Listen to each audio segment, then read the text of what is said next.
Let's get this party started. So, all right, I did have Katie did talk this morning. We have a different speaker, and I'm going to talk to you about her in about 8 slides. Well, I'll tell you right now, it's Rebecca SLEZAK. She is on the line, and but first, let's do the engagement quiz really quickly. So, it's from your reading. Today's access code 787. This is a pretty easy one. True or false? Pencil Mike quit Life magazine to pursue social documentary projects. I'm sorry, what? I can't talk.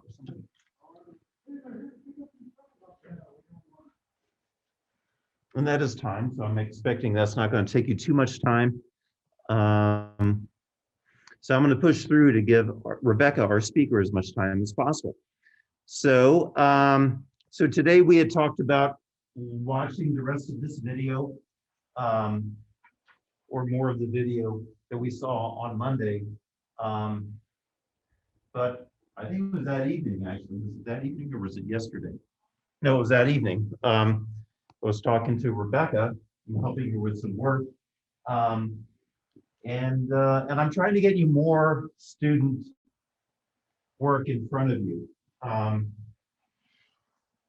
It's great to see these professionally generated pieces, but again, the more student work I can put in front of you, the more real life examples of people doing student work, the better. So, and actually this was student work, but I put this link on Canvas for you if you want to watch the rest of that video. I'm hesitant to spend too much time watching videos. I mean, we have to do some of it. We're doing some of it in 434, but again, I'd always rather get you a live speaker. So that's what I've done today. And I did a pivot. I also have a live speaker for Friday. Bill Foley, Pulitzer Prize winner, a very good friend of mine. He is really a historian. He's OG. He's one of the guys. I mean, he covered the Middle East. He won his Pulitzer in Beirut. There he is back in the day. So he's going to talk to you, and he's really into history. He kind of comes from the art side of photojournalism, and he knew a lot of the greats. He knew Gordon Parks. He actually photographed the most beautiful picture of Gordon Parks that they could ever seen. As he was kind of based out of New York, so he knew I think Eisenstadt. He knew a lot of the folks kind of in the New York photojournalism scene. He's going to be here Friday, but who we have today is Rebecca SLEZAK, fabulous senior.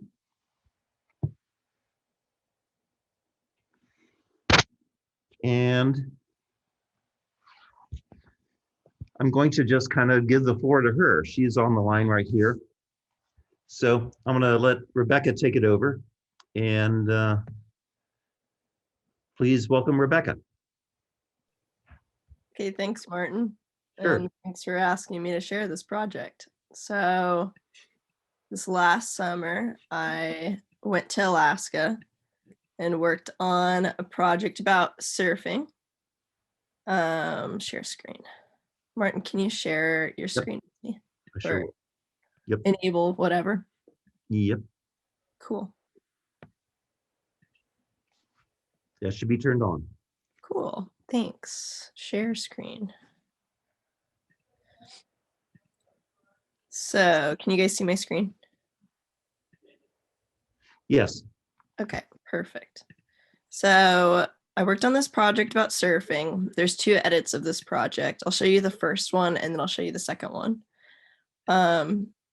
But basically, the reason I ended up going, long story short, is my internship got canceled at the Philadelphia Inquirer.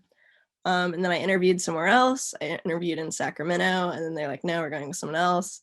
And then I texted my uncle and was like, hey, can I come up and visit you in Alaska for the summer? And he was like, sure, but I'm not going to be there. You can just come up and, you know, drive my car and live my life and use my surfboard. And I said, surfboard?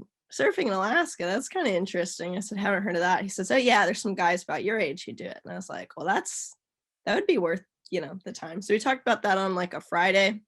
Then I bought my plane tickets on a Sunday. So pretty quickly, I was like, yep, I'm not going to waste any more time, because it was like in May. I was like, okay, I'm not going to waste the summer, because I know that like each summer is really important to grow, especially as a student. So worked on this piece, didn't know these guys before, didn't have any contacts. I was there about 4 weeks, and my cousin was there, dropped her off at the airport. She like travels with me a lot, so she like came to visit. I was like, you know, if I don't find them, it's okay, whatever. So then I dropped her off at the airport. I went out to the beach, which is like an hour drive, and I met Mikey and Braden. This is Mikey. And I told them, hey, like, I heard there's some surfers that live by the beach. Like, I've flown all this way. Like, I've spent all this money not really knowing, you know, if it's going to pan out. Like, I'd love to take your guys' photo. And they're like, oh my gosh, this is so cool. Like, you drove all this way or like you flew this way to see us. And I was like, yeah, I didn't even know who you were. So I was really lucky. So this is kind of the first edit of the story. I spent a lot of time with Mikey and Braden and their parents. And then the rest of the Groms showed up, which Groms are young surfers. And so I guess in Alaska, like the joke is that they start late because they don't really get into surfing until like after high school. So yeah, that's kind of about the project. And I guess like, so I was supposed to be there like another 4 weeks, but since the older Groms, like these guys didn't show up until like 2 weeks after I was supposed to leave because they're all on fishing boats, I was like, okay, I guess I need to extend my trip. So then I was there an extra 7 weeks, or instead of 4 weeks, I was there 7 weeks. And I also missed my plane. So that's why it was 7 instead of 6. But I mean, it was great. So this is kind of like the first edit that I've been showing to a lot of editors and people. And this is kind of like the edit that I had help from another editor who was kind of like mentoring me during the time, and Martin, of course, too. And so we kind of went with this artistic edit. But then the other day, Martin and I were like, I was like, okay, like this edit is not working. Like I've had enough editors say like, I really wish you would have focused on one person. So like spent the most time with Mikey. I was like, I have the most photos of him, so I guess I'll focus on him. So this is my like new edit of the project. And I kind of like that I have like multiple edits. Sharing is pause. Bring your, wait, hold on. Is the big photo showing up or no? Yeah, okay, we're good. Cool. Because it says sharing is pause, so I just didn't know. Okay, so sweet. So this is Mikey hopping on a fishing boat. This is like probably a week after I met him, 2 weeks. So basically these Groms the whole time are like off and on fishing all summer, because the big surf seasons in Alaska are actually in the fall and the spring, but it's super cold and the Groms aren't usually around because they really only come into town. They only come back to town to fish for the summers, and then of course surf. So just like, I don't know, this is the establishing image for this new edit. I like that it has Kodiak, Alaska over here. And, you know, you can kind of tell they're they're old fishermen, and there's this kid with the surfboard. And then a portrait of Mikey. This is like I was so frustrated about this project. Like I was like, man, Mikey, like I just like feel like I'm not doing a good job. And like, cause Mikey and I would hang out and stuff. He's like, you know, let's just go surfing. And I was like, okay, I can't surf, but okay, whatever. So I like made this image of him, and then I like stopped stressing. We went surfing, and it was just like a really good feeling to just kind of let go and like step away from the project, because sometimes when you obsess, you need to like step away from the project. But this is really interesting because Mikey has a bear claw around his neck, because one of the things about Kodiak is there's a grizzly bear every square mile, which is like kind of scary. Martin, am I doing okay still? Actually, it is still showing the picture of him on the pier with the Alaskan fishing boats. There you go. Yeah, you're good. Okay, I'll just do Yeah. this. Okay, cool. All right, so bear claw, he pried it off of like some dead carcass, and I was like, dude, that's so cool. And he was like, yeah. And I You said, can, why? you can blow that up if you want. I can. Yeah, go ahead and try it. How's that? Yep, perfect. Okay. So I was like, that's cool, Mikey. And I was like, why do you wear them around your neck? And he's like, well, because it's like it represents strength. And same with the Thor's hammer, that's the other thing around his neck. And he's like, that's something I look for like when I meet people, is like strong people. And Mikey, I would say, is a very strong person. Just like he's just very spiritually in tune as well. So this is Mikey and Braden surfing. I think this is like the second time I went surfing with them. The first time when I met them, I just shot from off the beach. The second time I got the GoPro in the water, they're like, oh, this is so cool. We've never had anyone do this. I was like, yeah, man. I'm a little mad that I like completely blew out the sun, but like it's still a pretty good photo. These are like signs that they have outside their surf cabin. Am I still good, Martin? No. Okay. Yeah, it looks like it's still stuck on the, you just may have to blow it up and then go back. So it didn't see your sun picture. Okay. Can you see it now though? Go ahead and blow it up. Or is that not working? Okay, good. Okay, great. Sun photo, and then I think I'm just gonna have to like keep it on this mode, because when I blow it up, it says at the top of the screen, sharing is pause, bring your shared window to the front. So it won't let me like click through. So I'm just gonna, Okay, if that's okay, if I can just share it this way, I think that will be better. absolutely. Okay, cool. This is outside the surf cabin. They made these signs to like post at the beach and everything. Not working. You Those guys, are the signs, yeah. okay, cool. And then can you guys see this one?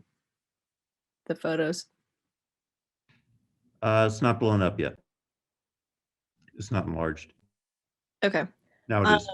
So then there's photos of them like posted in the cabin that they all like have from different parties and things. So these are like the rest of the Groms. And then this is a photo of Mikey and his mom, just by the beach. Mikey, since his mom is a surfer as well, that's just like an important tie in the story, because when I originally went, I thought, oh, I'm gonna do something about generational surfing if there's multiple generations. But there's not like a ton. It's been interesting to see like how all the surfers on the island are connected. Like there's definitely older surfers, but it seems like everyone has just like kind of found it in their own way and through like their individual journey. And some of the younger surfers, I would say, are like, they like saw the older surfers surf and they're like, that's cool, and we want to try it.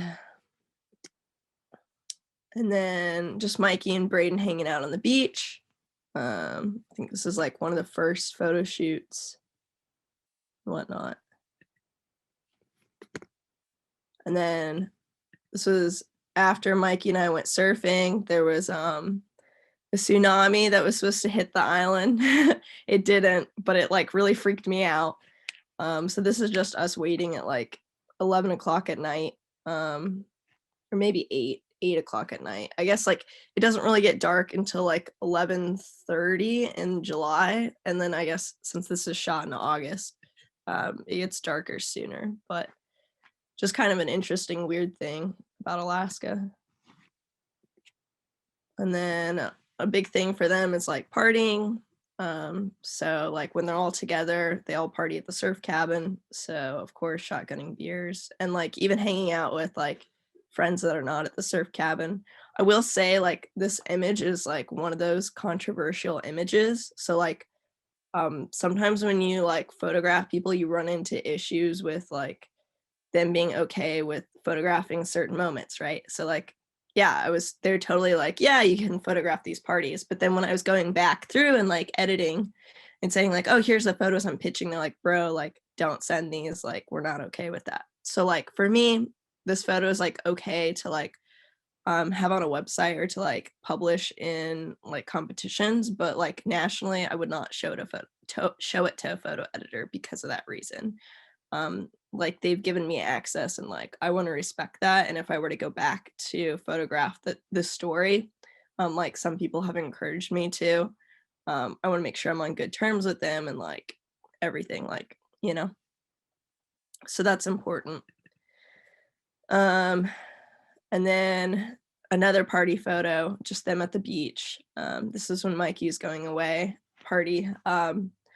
Mikey now lives in California, so like I really want to visit him there and kind of just like see what he's up to. Um, he like moved because his family's in the Coast Guard, or his dad is. And so since he lives with his parents, like that's just like a logical move for him. And he doesn't like, he's not going to school. Like he graduated from high school and now he's like, oh, I want to be an MMA fighter or something. I'm like, okay, cool. You know, like the kid's a free spirit. You just got to let him do what he wants to do. And you know, he's going to do something great because he knows who he is. So, and then him just jumping off a surfboard, doing a backflip. That's like his signature move, you know? And then him like thinking and like telling me we're sitting in these fishing nets in the middle of the woods that like is kind of only like a secret that like locals know about. And he's like telling me about like the past relationships he's had with people, like different girls, and like also like how he was raised in these woods and like what it's meant to him to grow up in Kodiak, because I think like part of telling it from Mikey's perspective is about like becoming a young man, you know? So just like, yeah, it was a good time. Lots of heart to hearts with Mikey, but it was really, really easy to do because that's just who he is. And then the final photo in the sequence is actually shot on film. I had like an editor push me to shoot on film. So I shot some of the surfing on film and some of it on GoPro. But it just like shooting on film reminds you to like really be present and think about like how you're shooting things. So yeah, I really like it. But this is just the surf cabin. This is like the last week I was there. Then I like missed my flight and I like went back and took this photo, and all like most of the surfers are off the island at this point, so they're no longer surfing together. But this is where they'd like, you know, eat, sleep, party. And it's in an old like church camp. So they have like this cross over here on the silo, and I don't know, but that's where they stay. And so that's the project. And this is the edit for it. And yeah, so cool. Would you like to quickly show them your project that's on your portfolio that you used Adobe Spark for? Sure, yeah, and run through that.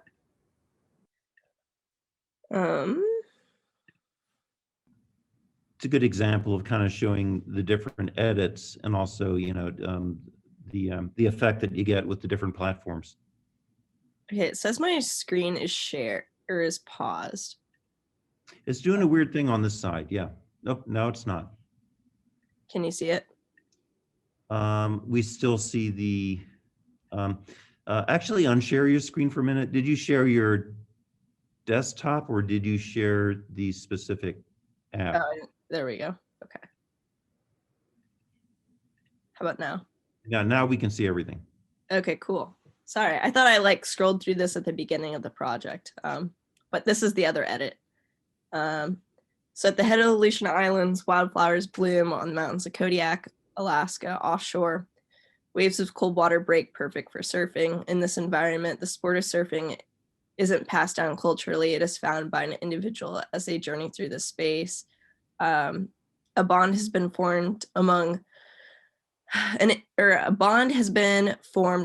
new wave of young surfers on the island, as each have found the sport in their own time, in their own way. Referring to themselves as the Groms, all the young men are between ages of 19 and 23. To forget the daily stresses of life, this is where we go to heal, says Mikey, a Grom, a second-generation surfer.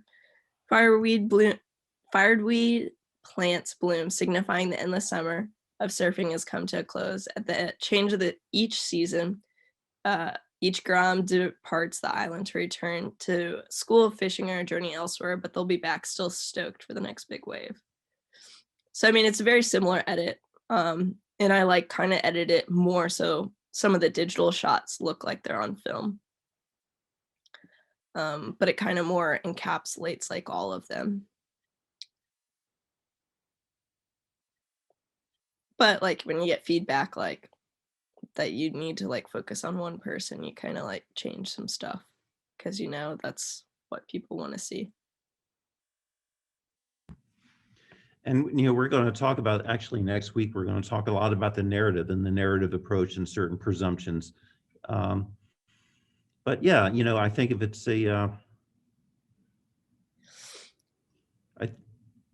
and I'd love to hear what you guys think. I'm just going to throw this out here. I think probably when you're doing a photo story, a photo essay on the group, it operates as an essay where there's less of a storyline, but more a cohesive set of pictures that kind of follow a theme and just present a certain concept. In this case, the community of Groms, their kind of club, their clique. But when you made it about one person, it seems to kind of move a little bit more toward a narrative approach where it's just you're telling a person's story. So, I mean, which do you think is better? And I want to hear what the group thinks here as well.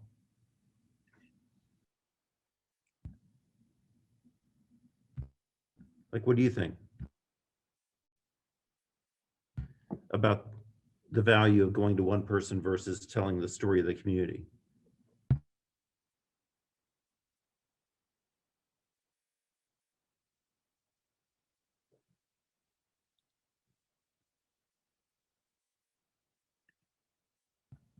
Let me give you a specific question then.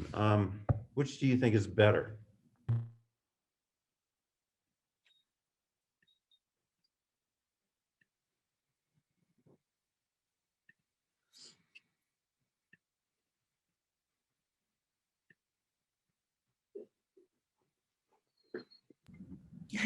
Yeah, I really like the new edit. I mean, I've seen your edit before, obviously, but like seeing this new edit and like, I don't know, it feels more I feel more like connected to the story because you're connecting with a specific person. So like having already seen the other photos and then now seeing this new edit, I feel like closer to the story. Just hearing like a more personal kind of journey with it. So I like the new edit that you've done a lot. Cool. That's good.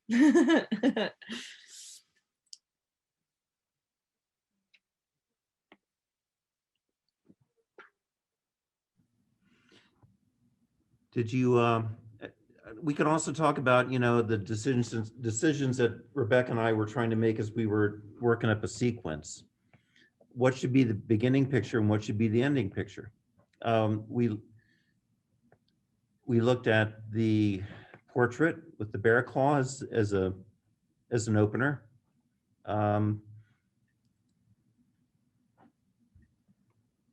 I don't know that we were thinking of any other picture as an opener. And we also had a couple of things that we were looking at as a closer. We looked at the net picture as a closer. Looked at that hard. I also like how the empty lot and the empty kind of clubhouse seem to kind of terminate the story. I mean, is there one good answer for what should begin and what should end, I guess? Yes, go ahead. I like the way that you had it originally because, I mean, I know it probably isn't quite the storyline, but like it's almost like he's walking like to the ships to like get there, whatever, and then at the end you do see it empty. So it's kind of a good start and a beginning, I think.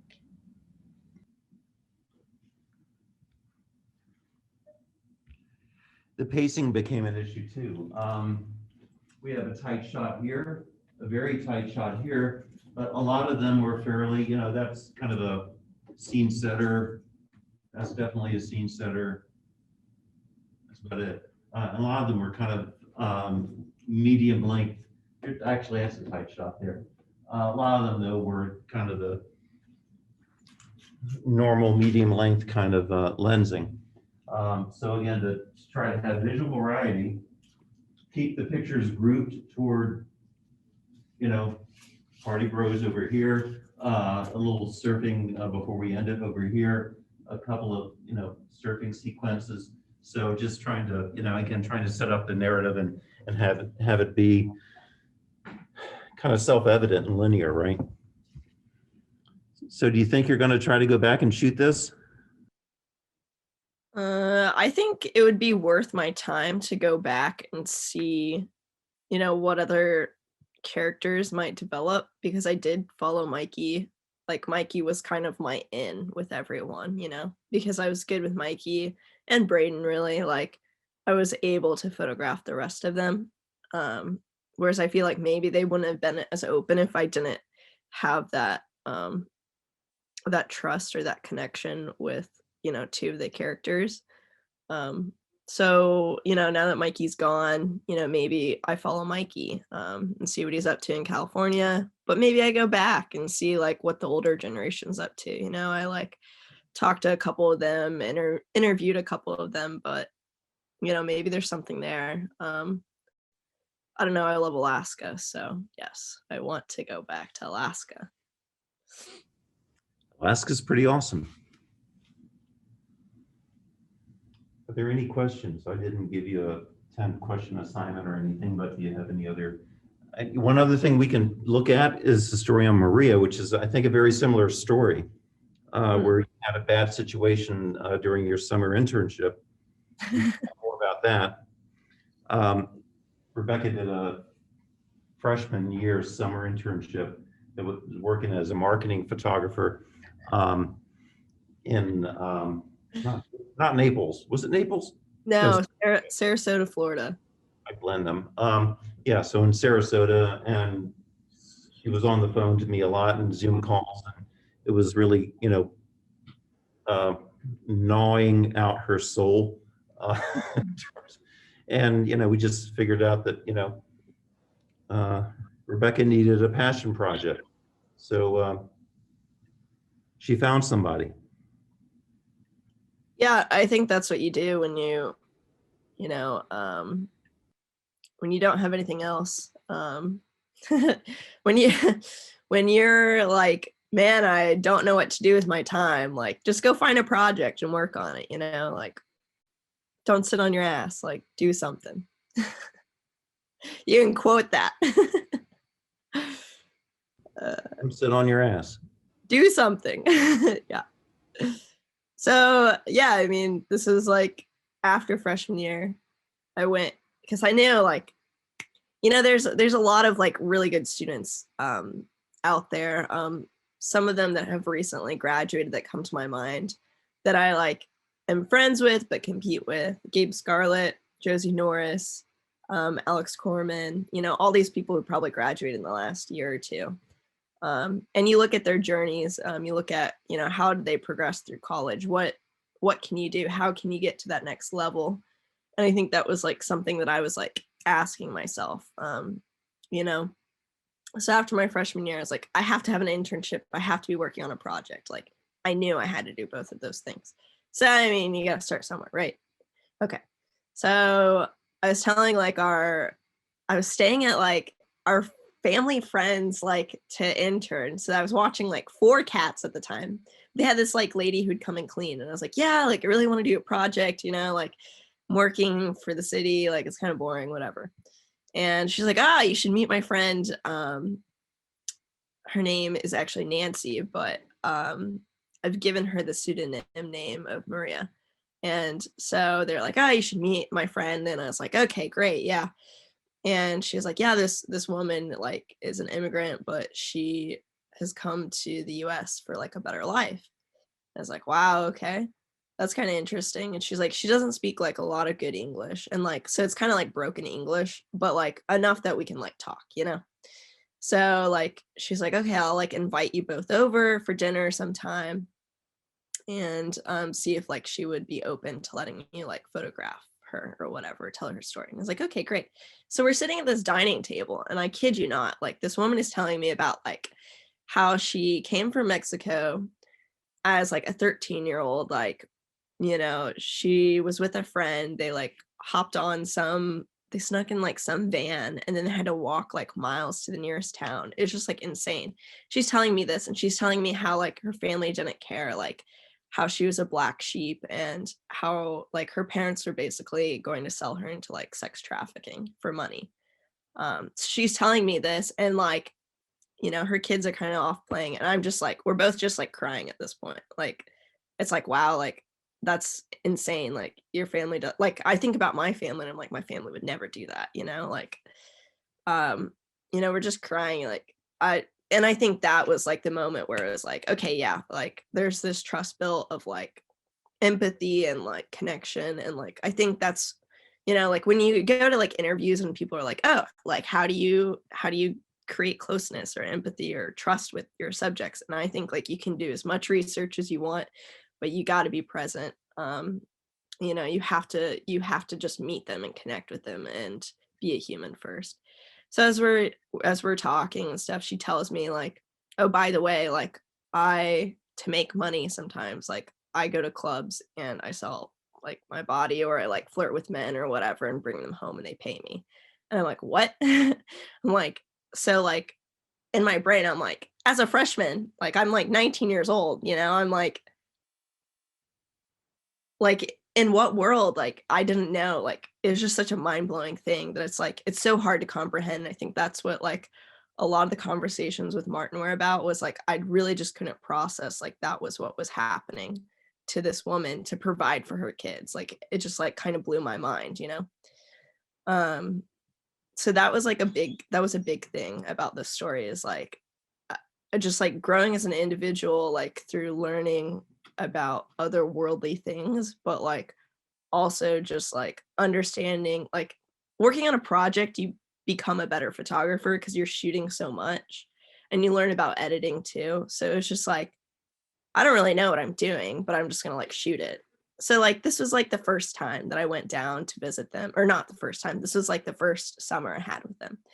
So then I went back in 2019 December. So was in Sarasota interning, spent a summer before I went to Texas, I went back. So let's see. Motion. So I turned it into video for right now. And like, obviously, like I want to go back, especially for this project, because it's been like a long time coming, but I'm kind of waiting for her to get like her US citizenship, because I wouldn't want anything to happen to them. Like if they were separated as a family, like I would never be able to forgive myself. So that's why I haven't like really pushed it in front of anybody's like eyes so much. It's just like an ongoing piece that I like can go back and like want to work on. So this is like the video. What is one word you'd use to describe yourself?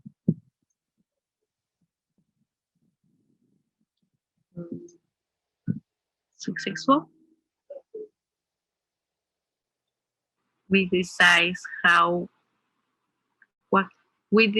decide what person we want to be. If we work hard, we're going to have whatever we want. If we don't do anything, we're not going to get anything. So I think that I'm doing good. I tried since when I was little.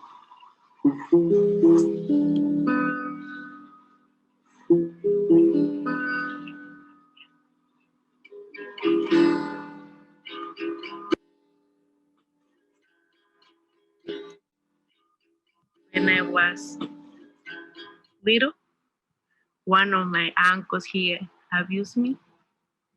So it was hard to live there. And I just have to go. And my family, my mom, she take me away from my family. I live by myself. So I don't have anything there. The soon that I be here, I get see another kind of life that we can live here in peace and we don't have to be scared and we just have the opportunity to work. That's the only thing that I want, work and live in peace.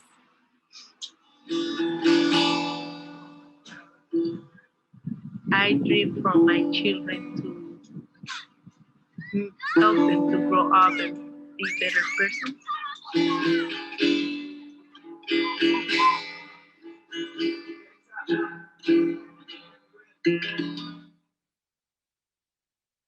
And we like totally struggled through like editing this audio. Like it was a big struggle to edit through it, but you know, we made it work.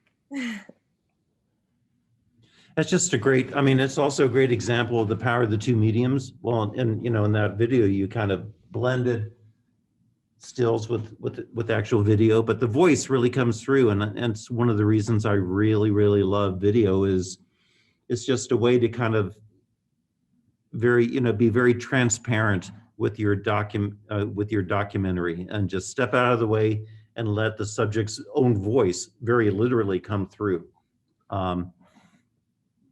Like, to me, it's just such a more authentic way of telling a story, or actually letting a subject tell their own story.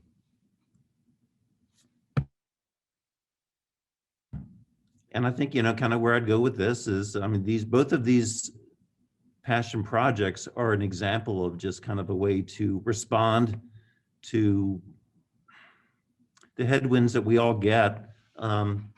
Believe me, all of us get it when we're in the profession.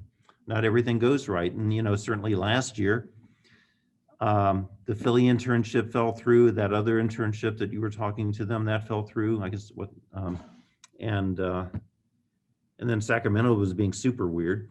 You know, you were well on your way to being the original 3-time loser when you had this idea. It just is all about ideas and actually kind of responding to the curveballs that fate will throw you. And then, of course, in Florida, this story, you know, you were in an internship that was just, you know, sucking out your soul, and you told a really meaningful story, and a story that really needed to be told during the Trump years, really. So again, you're almost like a textbook example of, you know, how to respond to fate through, you know, really good storytelling. I'm curious to know, like in the class, like what kind of projects are you guys interested in working on as students? Like, one, I'm always like up for looking at work because I am interested in like going into photo editing. But what like kind of projects are you guys like interested in telling, and what kind of stories like intrigue you?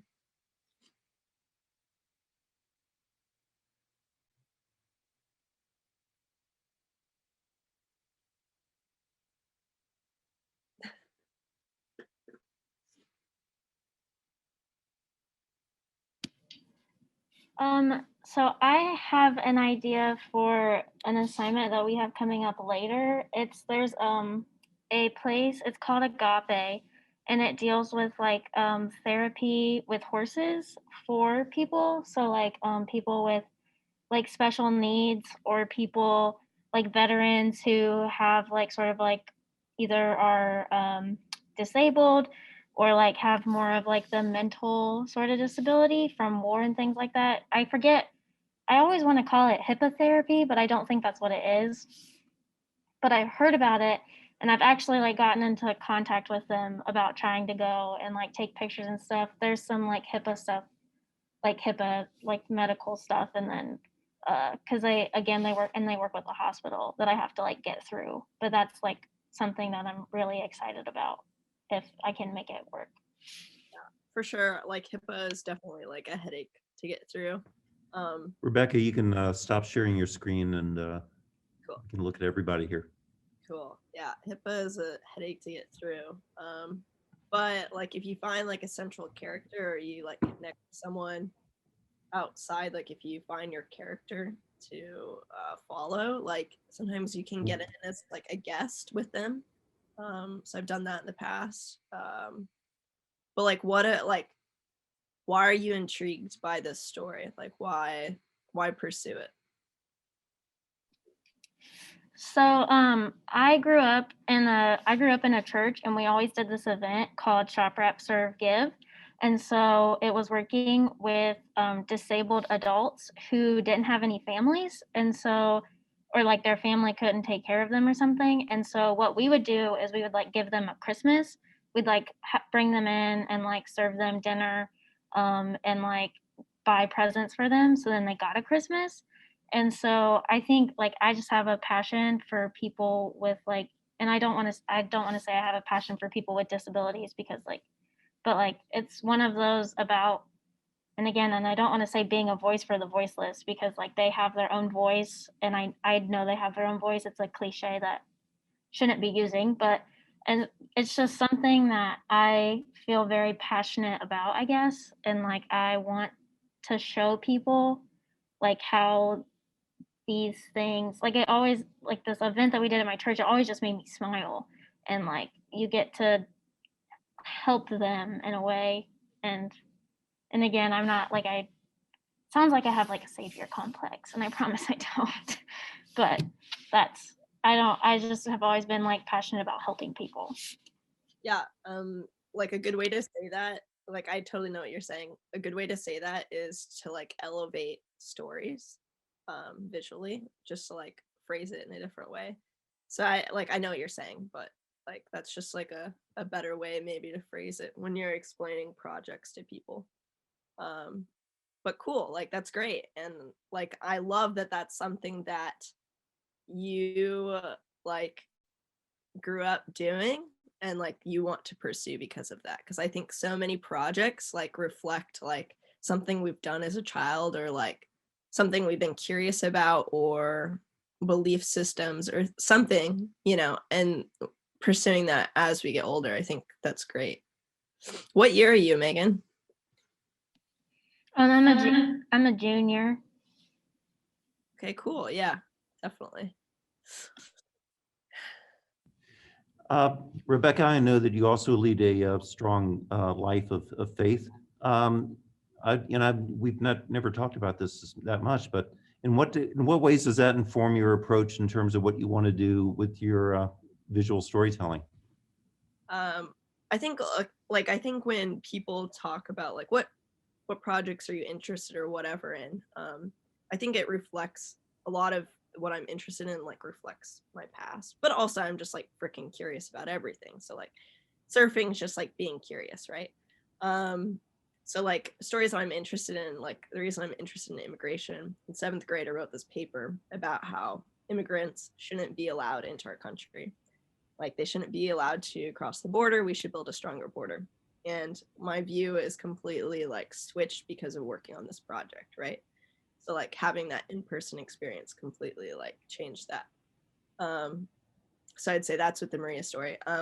Working on other projects, like in Flint, like photographing people in church. Like I remember, because I grew up like in a very, I would say, conservative Christian home, I remember feeling like, because I'm photographing these people, am I being invasive? Am I being invasive in their way that they experience God? And that was just like something that I like kind of like, it was hard for me to get close to those people, because I was like, I'm intruding in their space. Like this is how they're worshiping. And one thing that Jake May, who's up in Flint, told me was, no, this is just like they're inviting you into this place. They're inviting you into this experience. And so like that was a good reminder. And I feel like almost sometimes like coming from like my faith, like we talk about like having like a Holy Spirit, like and feeling that presence in your life.